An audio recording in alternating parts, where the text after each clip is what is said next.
Hi, welcome back to the Rhode Island Wave. I'm Payne Perry, and tonight I will be welcoming Nate Jones from Warwick, Rhode Island. Nate has toured the United States and Europe as both a singer and songwriter. He recently had his song Safe As We Can listed on the 2019 Grammy Awards by the Recording Academy, which we'll talk about more later. And he also recently published a book that was a bestseller on Amazon. So thanks for joining us, Nate. We're very excited to have you. Thank you for having me, Peyton. Of course. So to start, why don't you just tell us a little bit about what makes you you? Oh, man. What makes me me? I am a ridiculous human being, and I think I was me. I have been me my whole life, but I started becoming more and more me the more I embraced my inner ridiculousness and just gave myself permission to be who I really am. Because I feel like for a long time in my life I waited for permission to do things, or I waited to get approval from others to feel good about myself to then go out and do things, whatever those things were, traveling, playing music, touring. And I think that what makes me me to this day, like right now, what made me me when I woke up this morning was that I once again chose to have a beautiful day and to be creative. And I've had this day already has been very synchronistic for me. Bumped into an old friend earlier, and yeah. Yeah, that's amazing. And how about your family life? I know that you started playing guitar, right, at the age of 18, and then you later started with drums. And now you actually offer lessons in piano and harmonica and bass and music theory. So where did your interest with music kind of begin? Did family influence it? Did you have any inspiration growing up? Where did your journey start? So there's a video, like a 90s VHS tape home video of my dad laying there on the bed holding me up as a baby like I'm Simba, and Stairway to Heaven is playing in the background of the video. Oh, wow. So that was probably like my moment of christening and just like, okay, you're being baptized into rock and roll here. So my dad was a rock and roll drummer. He played with a band called What Now in Providence in the 80s, and they opened for some incredible bands like Sonic Youth, The Violent Femmes, Husker Du, Soul Asylum, kind of in the post-punk scene. So I grew up listening to a lot of rock and roll.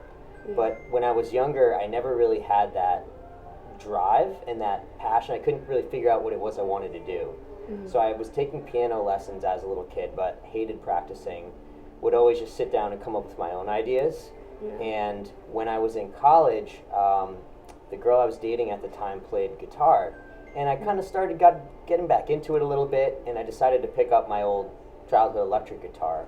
So that was in 2012.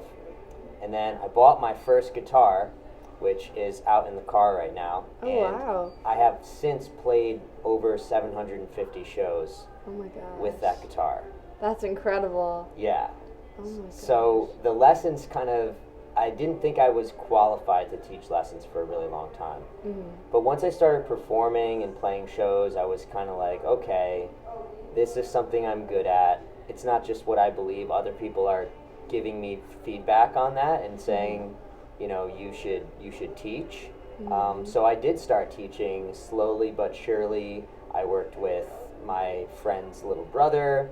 I worked with this girl, Abby Kilday. And just newsflash, I am playing a show with Abby Kilday. She is my 15-year-old guitar student, and we are performing together at 210 Oyster Bar. Oh, that's amazing. Yep, next Friday, June 17th at 6 p.m. So I just kind of realized I had a passion for empowering other people to do the same things I'm doing, because I'm not some special guy that was just born with it. You know, I might have more musical talent, but there's a big difference between talent and skill. Like, you could just be a talented singer, but the reward of the relationship comes when you put the time in and develop the skill. Yeah. You know? Yeah. So yeah, that's kind of been my journey. And there's a lot of stuff we skipped over in there, but yeah. Yeah, that's awesome. So when you started at the University of Rhode Island back in 2012, what was your original major? Was it music related? Did you change paths? No, it was business marketing. Oh, so not too far off. I mean, like, in a way, it's polar opposite. Yeah. But in another way, like, I've had to promote market myself to hundreds of venues in Rhode Island, Massachusetts, all around the country, and really just develop a consistent system for keeping track of my income, managing a whole yearly calendar of dates and places that I'm playing. I feel like I'm using my business skills for that. No, that's incredible. Have you always done this as a solo career? Were you ever part of a band, or has it always been Nate Jones? So I started just as me. I felt like I didn't need a stage name or anything when I was just playing covers at local bars and restaurants. Yes. But I was in a band with my two best friends, Sam and Brendan. Oh, that's awesome. We were in a band called Neapolitan, which actually is partly the inspiration. When I saw this shirt, I knew I needed to have it because it's a seashell, but it looks like an ice cream cone. And the theory behind Neapolitan was that we were three best friends, completely unique musicians, and none of us were virtuosos. But when we got together and jammed, just from having the personal friendship connection, our musical chemistry was insane, and we would just create these amazing songs. So we do have an album on Spotify, Apple Music, wherever. It's called Relaxo Town. It's by Neapolitan, just like the ice cream. So yeah, other than that, I did tour in a band called The Big Lonesome, but I'm not with them anymore. That ended kind of like before COVID, and then since then, I've just been playing solo. And also, I'm currently in this band called Garden House, and what it is a collective of musicians. So I'm part of the group, as well as my friend and musical brother, Freddie La Rosa. He's a brilliant musician. My brother Reese Simpson is also in the band. Steve Lyon, Doug Wilder. We kind of have a group of musicians that we perform together at different gatherings, festivals. We throw some of our own shows, and we play at community potlucks. And that band is probably the most aligned with like my deeper purpose in life of music as medicine. So we really focus on creating healing songs and bringing our music into spaces where healing is the priority in it, where it's very intentional. So not so much like going out to the bar or being at some giant festival, but really focusing on impacting people up close, quality over quantity. Yeah. No, that's incredible. That's amazing. And speaking of songs, you had a song, Safe As We Can, that was incredibly listed on the ballot for the 2019 Grammy Awards in two categories, the Best Rock Performance and Best Rock Song. Yes. So what was that like? What was the experience? And talk about a little bit with me about the song. What was the inspiration behind it? What was the process like?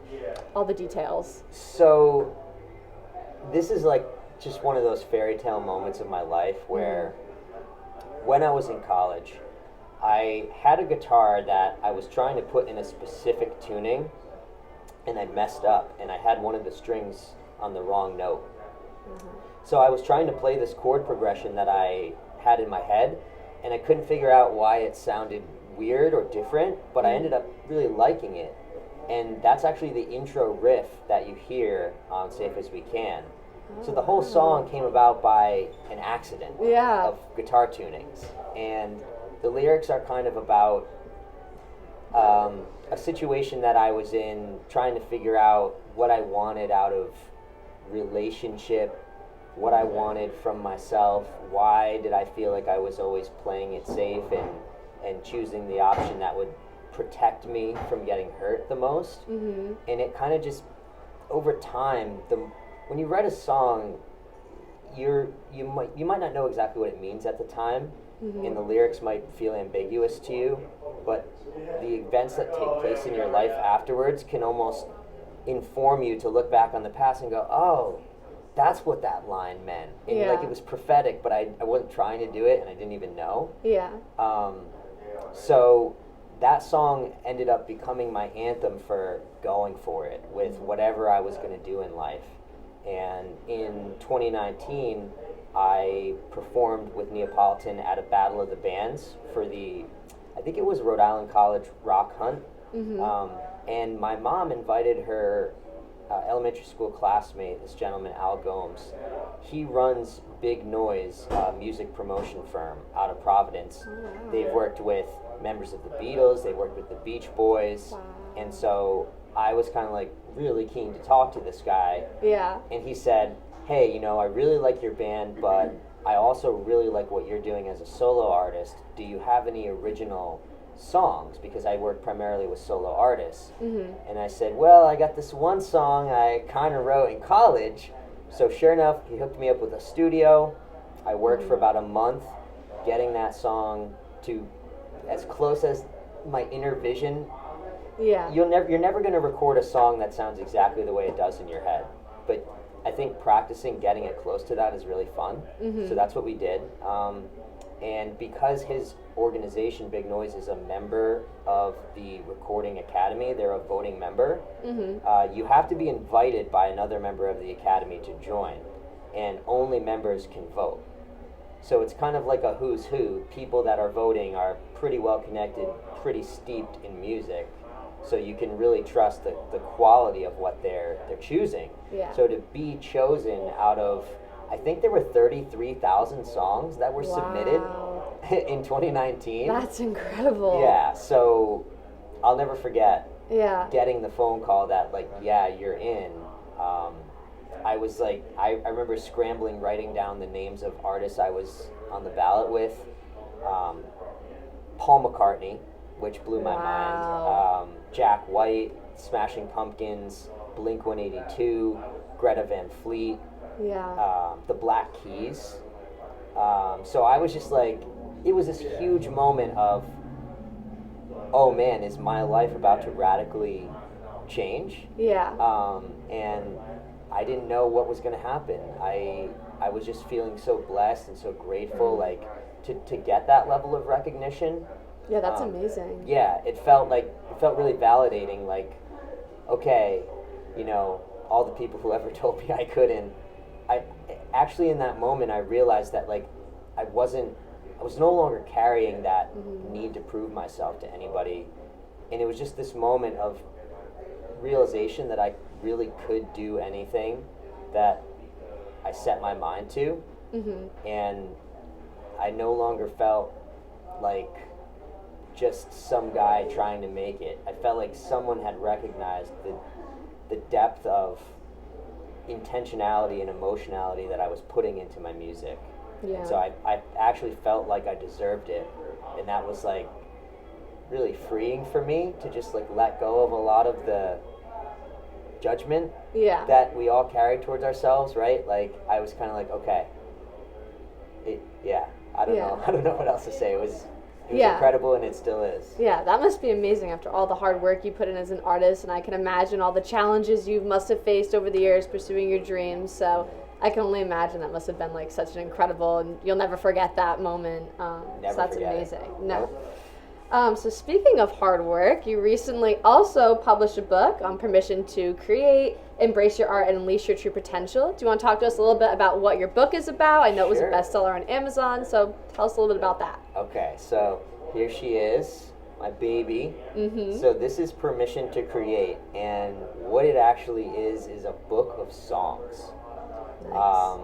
The first story in the book is when I was in Memphis, Tennessee, with my friend, manager, business partner, website designer, Andreas, and we had just gotten to play music in the very same room at Sun Studios in Memphis where Johnny Cash recorded Walk the Line.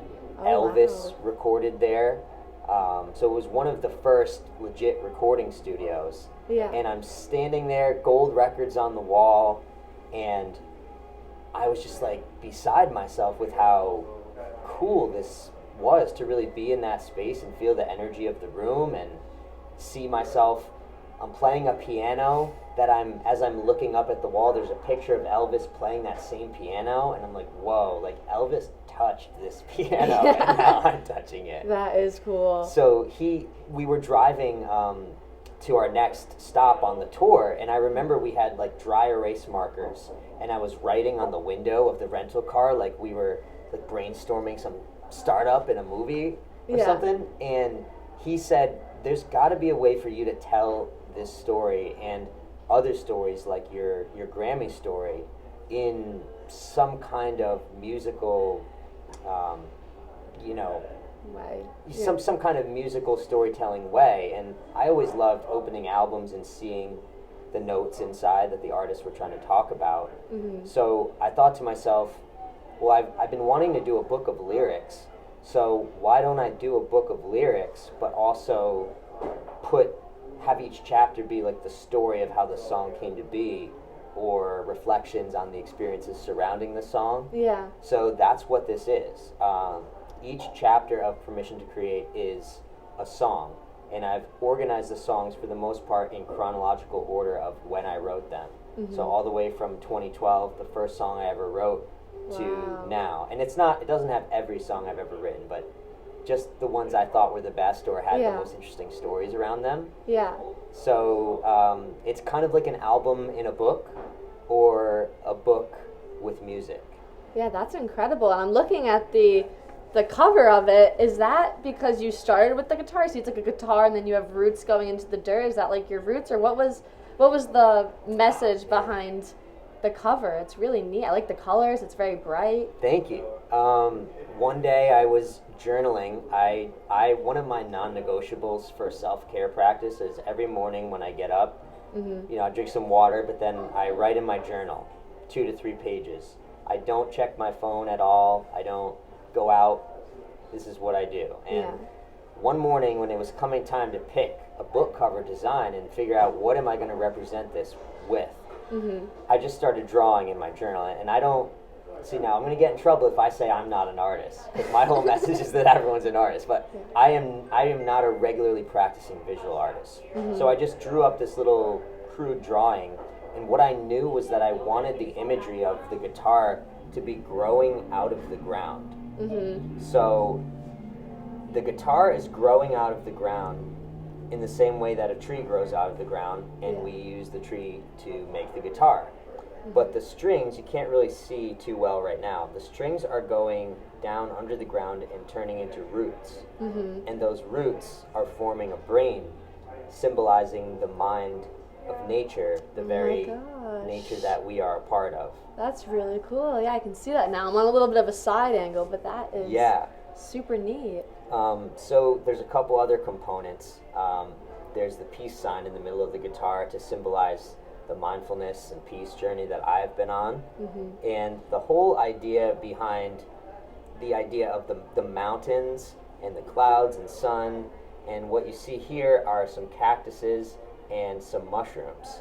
And the reason I have those there is because part of what I've been participating in since COVID canceled all my shows, my partner and I, her name's Tara, and we have been participating in indigenous medicine ceremonies all over the place. And I've been able to bring my musical gifts into those ceremonies and help participate in experiences of profound transformation and healing for people.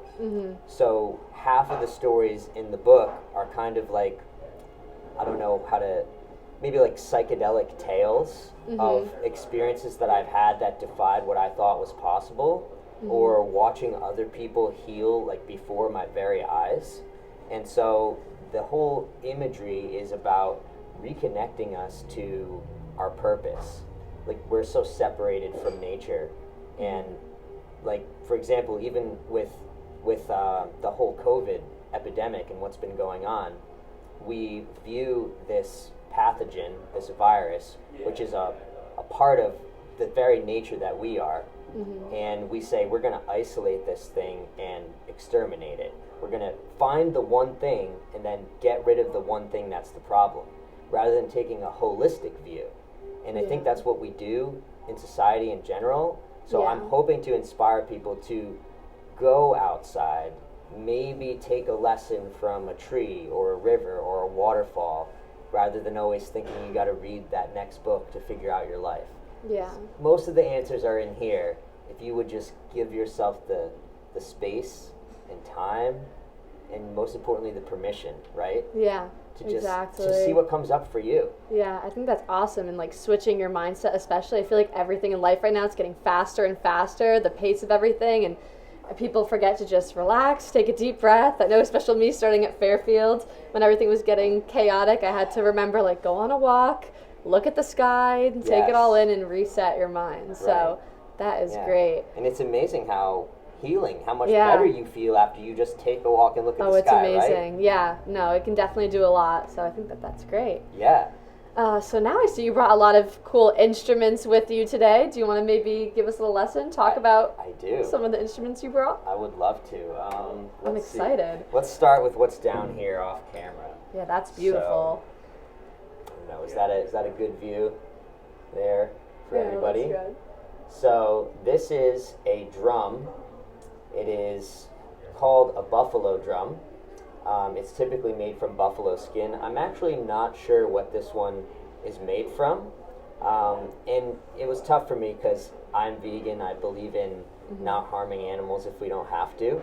But I also believe in salvaging what there is. And so this is directly from a tribe in the Amazon. And this is Amazonian visionary artwork. So this is a type of image that you might see if you were to do a journey with ayahuasca or San Pedro. And this drum is used to clear out the energy in the space, and the vibrations have been shown to initiate cellular healing, so many different things. So I'll just give it a couple hits here. It's very bassy, so I'm going to go lightly.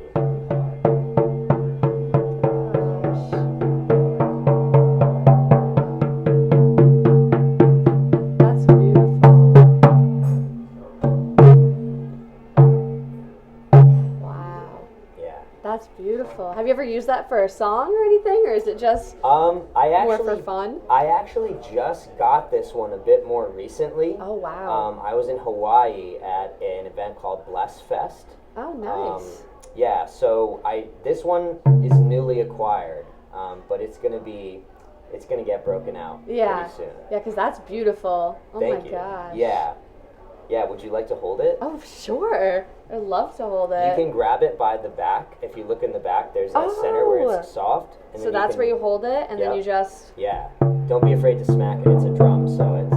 Does it make different sounds depending on where you hit it? Yes, it does. Gosh. You can hit the stick on the side of the rim, too. Oh, yeah, and that makes a little... Yeah. That's... Yeah. That's so cool. If you point it at yourself, you really feel the vibration. Like this? You feel the vibration coming off the back of it. Oh, that's cool. You can feel it. Yeah. Oh my gosh. Thank you. That's you're so welcome. Neat. Yeah, and you can do little beats. Oh, that sounds good. Better than mine sounded. But that's not all I brought today. What else did you bring? So I also brought one of my Native American flutes. Ooh. This is probably my prettiest flute, so I chose it for the visual appeal. Oh wow, that is beautiful. So this is made by High Spirits Flutes. One of the things that has been fun about my music journey is I didn't want to just be someone who played guitar and sang. And not because I'm trying to be better or different than anyone else, just because I'm trying to explore, what sounds best for me. So I can't really play a regular flute that you breathe into with the side, but these, basically anybody can play them. You just breathe in, and then you get better at the chords and the moves eventually. But I'm going to take a deep breath here. All right.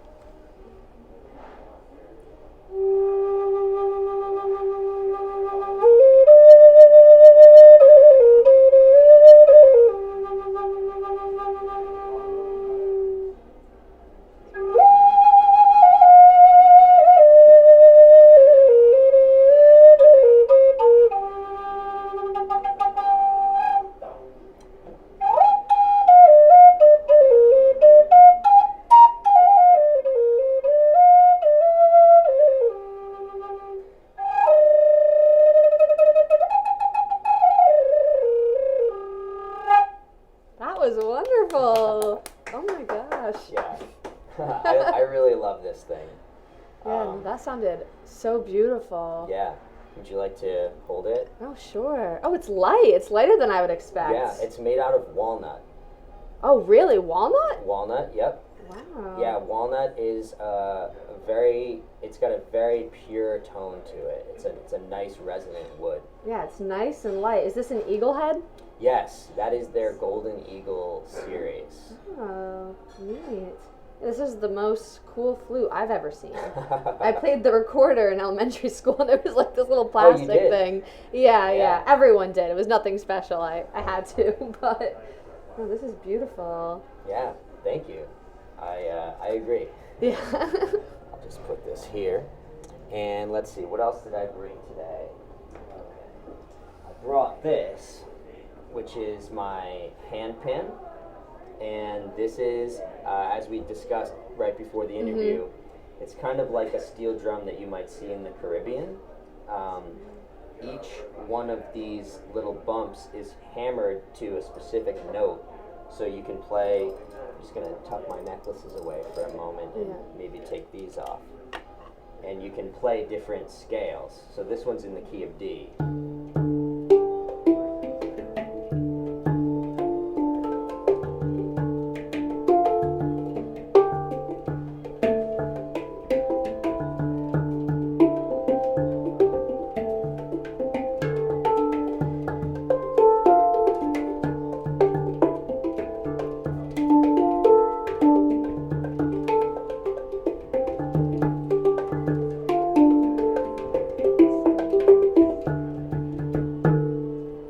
Gosh, that's amazing. So how did you learn to play that? Do you just kind of feel the rhythm, or did you? Yeah, you kind of feel the rhythm.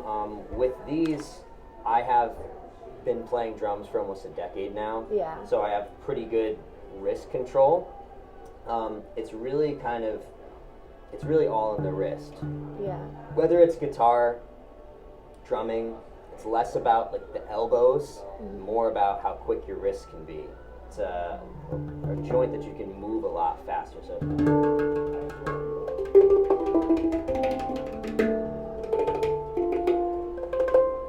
you can hit it with your thumb, or you can hit it with your finger. And do you have to hit? Can you hit lightly? Do you have to hit hard? No, you can hit pretty lightly. Like I'm just tapping it very lightly. You can also use little mallets. Like the one I have for that drum is too soft. You won't really hear it. Yeah. But also you can put headphones on and turn your microphone on super high, and then if you just so much as it just echoes inside. Yeah. Do you want to smack it? Sure. So I'll hold it for you because it's kind of hard. Okay. Yeah. My rings are gonna affect it, right? Try doing it with your fingertips. Yeah. Okay. Do you hit the circles, or do you hit around the circle? You hit the circles. Okay. That's so cool. Isn't it? That's so fun. Yeah. So yeah, I've tried a lot of different ones of these. Yeah. These are fairly expensive. Like this one was like $1,400. Wow. But you just kind of figure out what's worth it to you and what makes sense. Yeah. The one thing I didn't bring today is my Chinese harp. It's kind of like 5 feet long and maybe a bit too much. Yeah. But I use that in the ceremonies a lot too. Oh, that's nice. Yeah, that's awesome. Yeah, and I do actually have one more instrument. Oh, perfect. So this, everyone walks up to me and thinks that it's a ukulele. But do you have any guesses as to what this might actually be? Oh gosh, not a ukulele. Nope. And it's not a guitar. I have no idea. Banjo? It's not a banjo, but it does sound similar to a banjo. Okay. You can kind of hear it sounds like a banjo. So this is actually a dulcimer. Oh, I've never heard of that. Normally a dulcimer is a tabletop instrument, and it's played with 2 hammers. And it's a Middle Eastern instrument. But this is called a mountain dulcimer. So it sounds a little bit more Irish, Scottish, Celtic. Oh. But it mainly has application in like Appalachian music. So it kind of, imagine if I could like create a little stomp here on the ground.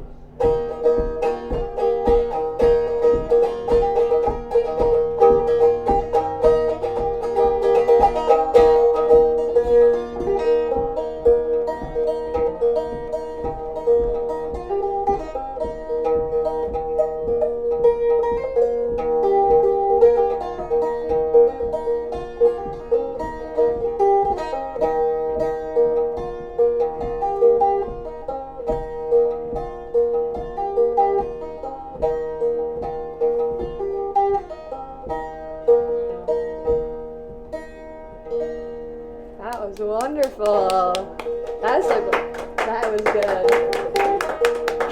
Thank you. Yeah, I have had this since 2015, so 7 years now. Wow. I just walked into the Guitar Center one day and saw it, and I was like, I need this. The reason that the frets are spaced out like this, if you can imagine like bars that would normally be right here, in all these spaces, they've been removed so that this dulcimer plays every note in a regular scale without having to skip over notes. So if you think do, re, mi, do, re, mi, fa, sol, la, ti, do. Oh, wow. So it's pretty difficult to hit a wrong note on it. There's almost no wrong notes. Yeah, no, that's beautiful. Yeah. Do you ever perform with that at any venues?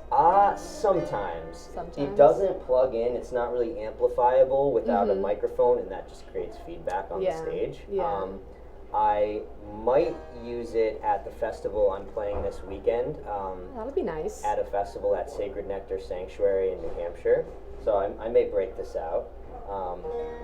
It's a good way for me to get outside the box of playing the guitar, because sometimes, like anything in life, whether it's the gym or whatever skill you're trying to build, you hit plateaus. So you need to continue exercising your skills, but in a new way. So this forces me to get out of the scales I typically play in and just adapt to what I'm being given. And actually wrote this little ditty the other night. Would you like to hear a little song I wrote on this the other day? I would love to. Okay. So this is called Joy in the Simple Things.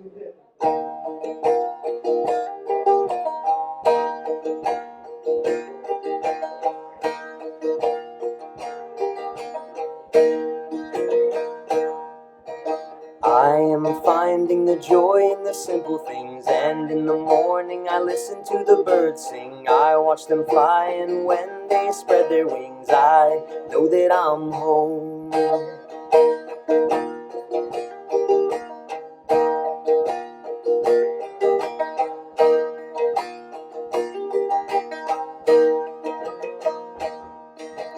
There is a place where joy is the rule of thumb, and if you listen, you can hear the waves hum. This is the song that they sing, and when it's done, you know that you're home.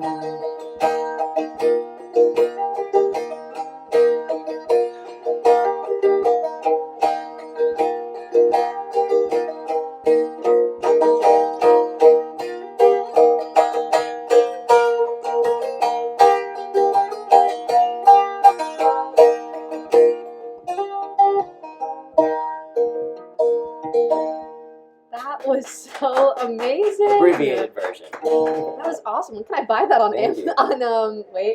When can I buy that on Spotify? I don't know. You should release that. Yeah, that's one of the things that people tell me a lot when they hear one of my songs. You should so release that. And sometimes I don't know what to do, because it's like with the book, for example, I kind of prioritized finishing the book and getting all those deadlines done. Yeah. But then when the book was done, not all the music was recorded. Yeah. So I was like, okay. So I've been doing them month by month, and I still have about 7 songs to continue uploading.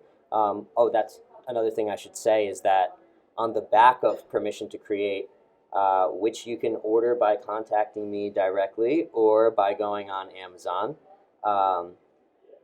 you can scan this QR code that I've put on the back of the book. Oh, neat. And it takes you to my website, where you can listen to all of the songs in the web browser. Oh, wow. So it's not like you have to be on an app. They're just links on my website.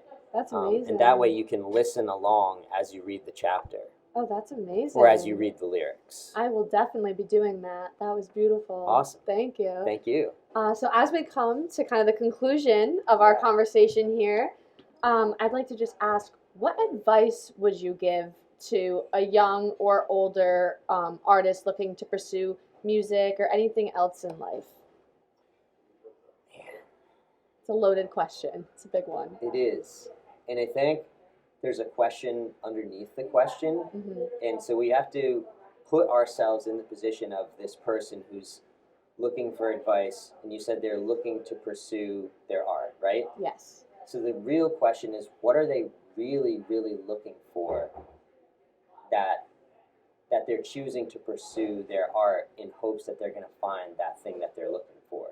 Mm-hmm. So for me, a lot of it was just about feeling like I had a place in the world and feeling like I belonged and feeling like my genuine expression was needed in my community, whether that's local or global or interstellar, depending on how big you want to go.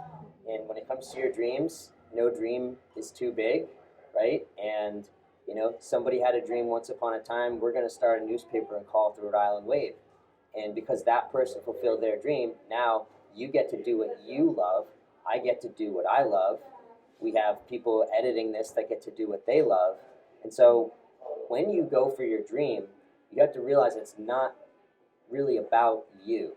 Mm-hmm. Because for you, it's not going to be that glorious. It's going to look glorious to all the other people. Like, wow, he's living it. She's doing it. They're following their purpose. But you're the person that's putting in all the hours, and you know, like, oh man, like this is hard. Yeah. But I actually had an encounter today where I ran into a woman I hadn't seen. We were in a class together at the Warwick Library. Her name's Heidi, and she has physical disabilities. And we had a really good conversation about not letting things hold you back in life. Mm-hmm. And she told me that my old teacher, Marcia, still talks about me to all of her classes at the library. And she said, Nate is not here because he's out there doing it, living the artist's way, touring, playing. And that, I was about to cry earlier. It was so gratifying to hear that. Just my example alone of going for it helps people. Yeah. I think that like witnessing excellence or beauty on any level is healing for people. Yeah. When you see someone doing something incredible, you can't help but stop your day and go, wow, that's amazing. And on some level, it takes you out of the loop of your own problems and self-doubt. So I would say my advice is, you know, if you're 15, start now. If you're 60, also start now, because it's never too late to make an impact and make a difference for somebody, and especially if that person is you. Yeah, that is really good advice. And again, it's like looking at the whole picture, the bigger picture, kind of like looking at that airplane perspective on everyone else that you're going to be impacting and what really matters in life, which I think a lot of the times is overlooked. So I think that is really great. I like that airplane perspective. Yeah, airplane perspective. Yeah. All right. Well, thank you so much for coming in today and chatting with me. This has been such a pleasure, and for bringing all your instruments to show us in your new book. It was so wonderful. So thank you so much. No, thank you, Peyton. And it was such a pleasure talking to you. And I wish you the best of luck pursuing your dreams of recording and news. You know, and just know that you're making a difference. Thank you. Oh. Something about you's got me going insane, and I can't seem to find my way. Seems until now I've been stuck in the clouds, but it's time for a sunny day. Let's be as safe as we can, safe as we can, safe as we can. Let's be as safe as we can, safe as we can, safe as we can.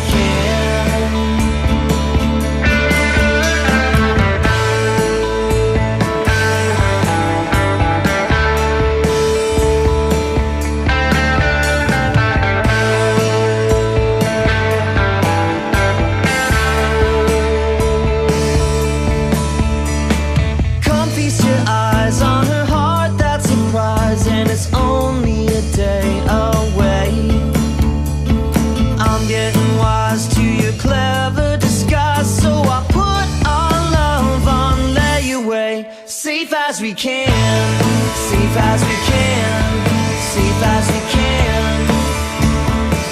Let's be as safe as we can, safe as we can, safe as we can.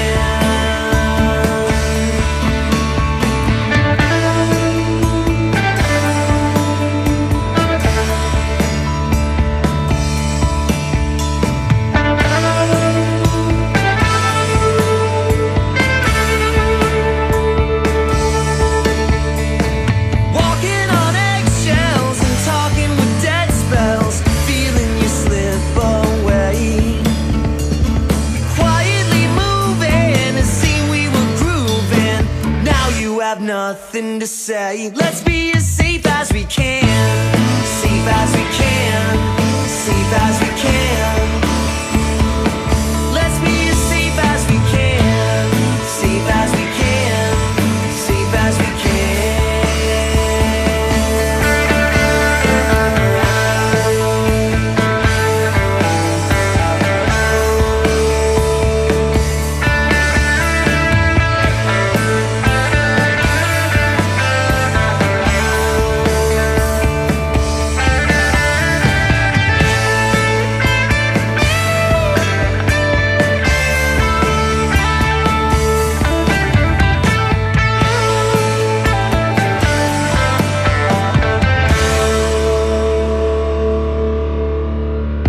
Something about